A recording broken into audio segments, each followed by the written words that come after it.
வணக்கம் சாதனையாளர்களே. முத்து ஐயாவும் முந்தைய வினாவும் என்ற தலைப்பிலே இன்று நாம் பார்க்க இருக்கின்ற வினா, திருக்குறள் வினா என்னவென்று சொன்னால், நூலோர் தொகுத்த அறங்களுள் தலையாய அறமாக திகழ்வது எது என திருக்குறள் வலியுறுத்துகிறது.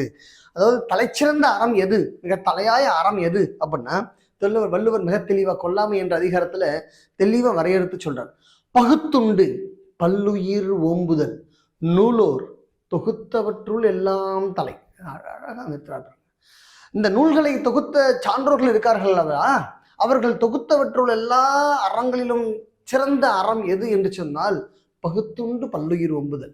பல பேருக்கு பகுத்து கொடுத்து பகிர்ந்து உண்ணுதல் இருக்கிறதே, அதுதான் நூலோர் தொகுத்தவற்றுள் எல்லாம் சிறந்த அறம். கொல்லாமை என்ற அதிகாரத்திலே அந்த திருக்குறளுடைய தலைப்பை கொடுத்து அப்படியே நம்ம கேள்வி கேட்கிறாங்க.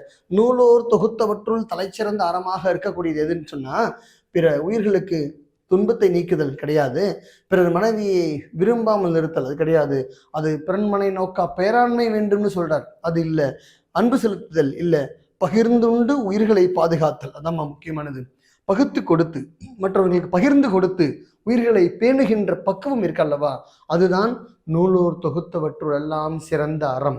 பகுத்துண்டு பல்லுயிர் ஓம்பல் நூலோர் தொகுத்தவற்றுள் எல்லாம் தலை அப்படின்னு சொல்றாரு இல்லையா, அதுதான் மிகச்சரியானது. அப்ப இங்க சரியான விடை என்னமா? டி, டெல்லி என்பது மிகச்சரியான விடை. நன்றி.